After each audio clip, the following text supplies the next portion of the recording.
Cutting everyone off is not coldness, it is not cruelty, and it is not a heart that stopped caring. Often it is the opposite. It is the last move a deeply sensitive person makes to stay safe. They do not leave because they feel too little. They leave because, for years, they felt too much. And the silence they choose is not empty. It is the quietest cry for protection there is. You are the one who can go quiet for days. One moment you are present, the next you are simply gone. You do not slam the door. You close it slowly, quietly, when no one is watching. One bad sign, one small betrayal, and a part of you has already started packing. People call you cold. They have no idea how much you actually felt before you went still. You give people chance after chance, more than they deserve. And then one day, with no warning, you give zero. It is not that the last thing was so big. It is that it was simply one thing too many. Once you decide someone is no longer safe, the door does not just close. It seems to disappear. From the outside, it looks sudden. Inside, it was a slow goodbye you had been rehearsing for months. By the time you finally go, you have already grieved them 100 quiet times. You are not heartless.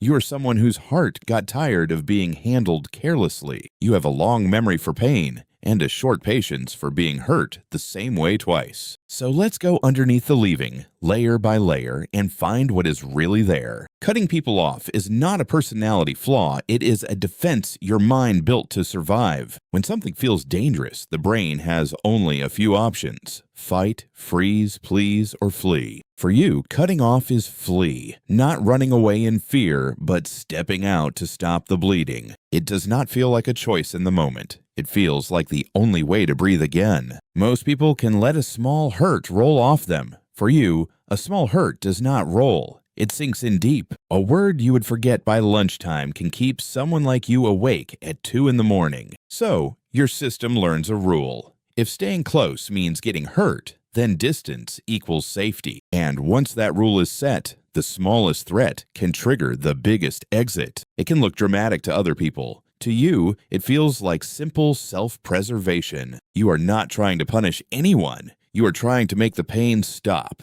If anything, leaving costs you more than staying would. You lose people you love to guard a heart you are tired of patching. The problem is, your alarm does not measure size. It only measures threat. A canceled plan, a cold reply, a joke that landed wrong. The alarm cannot always tell the difference. So, it does the thing it knows keeps you safe. It pulls you out before you can be hurt again. It is not cold logic.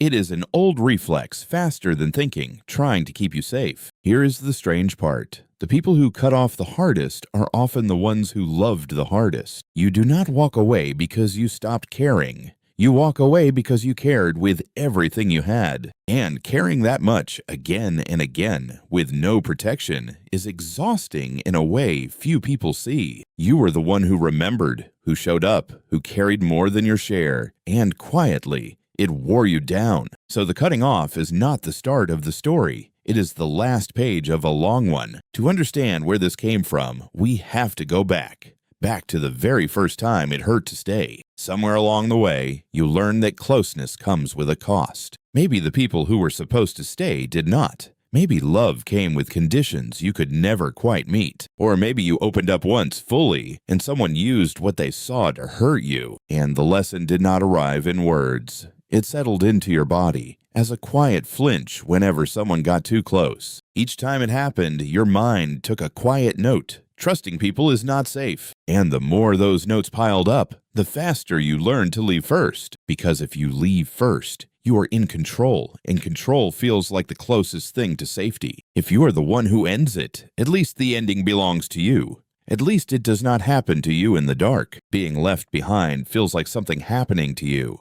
Leaving feels like something you chose. So you become the one who leaves, always early, always before it can get too real. You learn to find the exits in every room, in every friendship, long before you ever needed them. There is even a strange comfort in it. The relief of finally being alone where nothing can reach you. But notice what is hiding underneath that comfort. It is not that you do not want people. It is that wanting them once cost you so much. You are afraid of what wanting them again might do. Hope, for you, becomes wrapped in a memory of how much it hurt the last time you let yourself have it. This is the quiet logic of an overprotected heart. Keep everyone at a distance and no one can break it. It works. The heart stays safe. But a heart that no one can reach also starts to feel very alone. And so you live with a strange ache, surrounded by the quiet you built, missing the very closeness you pushed away. And that brings us to the part almost no one talks about.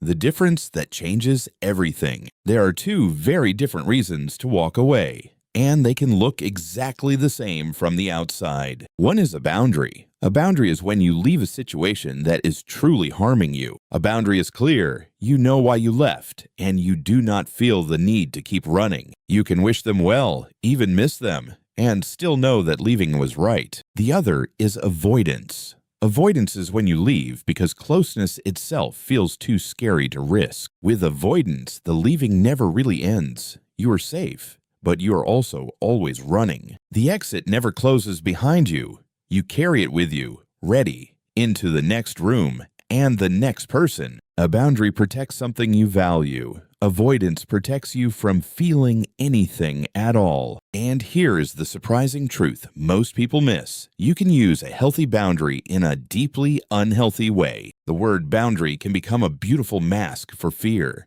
a way to call running away self-respect. It is the most convincing lie because half of it is true. You really were protecting yourself. You were just protecting yourself from love too. Real boundaries usually keep one door open. They say, "This hurt me," and I still leave room for repair. Avoidance bricks the door shut. It says, "I cannot risk even the chance that you might hurt me." One keeps you safe and still reachable. The other keeps you safe and completely alone. And the hardest thing to admit is that sometimes the people we cut off did not actually do anything wrong. They just got too close. And too close to a hurt heart can feel exactly like danger. Their only crime was getting near enough to matter. And mattering to you has always felt like the most dangerous thing of all. This is not said to blame you.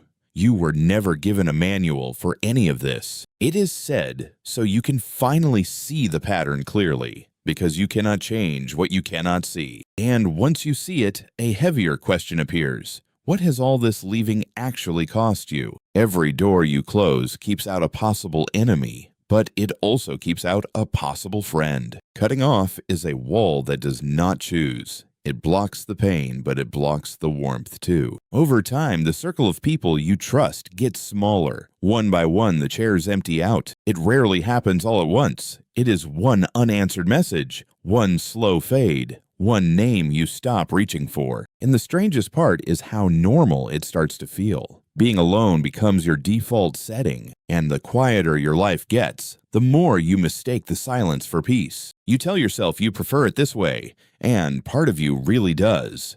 But not all of you, because there is a difference between solitude that heals and isolation that slowly hardens. Solitude is a room you choose to rest in. Isolation is a room whose door you have forgotten how to open. You start rehearsing reasons why no one would understand anyway. The story protects you, and it also keeps you stuck. And the longer the door stays shut, the scarier opening it becomes. You may even start to believe that no one could handle the full weight of you anyway. So you give people the lighter version of you, the easy one, the one that never asks for anything. That belief feels like truth. But it is just the wall talking, repeating the old fear. The wall kept you alive once, but the very thing that protected you can quietly become a cage. And the saddest part is, from inside the cage, it still looks a lot like safety. And no one is coming to take the wall down for you.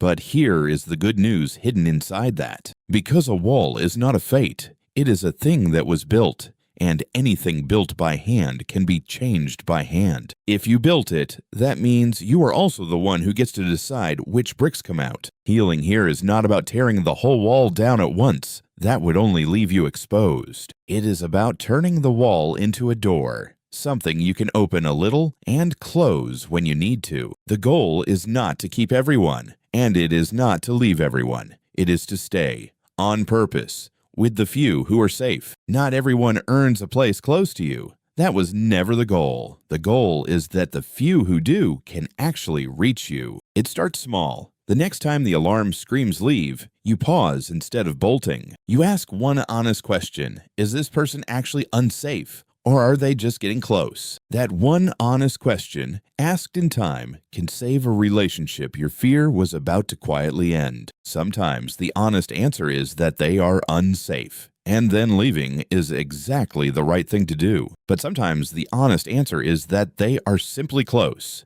And that is the moment to practice staying. Staying will feel uncomfortable at first. Your whole body will beg you to leave. Stay anyway, just a little longer than the fear wants. Staying does not mean staying silent. It can mean saying, "That hurt me," instead of vanishing. Every time you speak, instead of disappear, you teach your nervous system a brand new rule. Each small stay is a quiet message to yourself. I survived being close, and nothing fell apart. Closeness can be survived, and not every person who gets near you is going to hurt you. Some of them will leave anyway. That is part of it. But now it will be their choice, not your fear deciding for them. This is how the wall slowly becomes a door. One paused alarm, one honest sentence at a time. So the next time you feel that familiar urge to cut someone off completely, pause for just a moment. Ask yourself the gentlest, hardest question: am I protecting myself or am I running away? Both answers are allowed. Sometimes leaving is wisdom. Sometimes leaving is fear wearing wisdom's coat. The skill is not learning to never leave. The skill is learning to tell the two apart. Be patient with yourself while you learn it.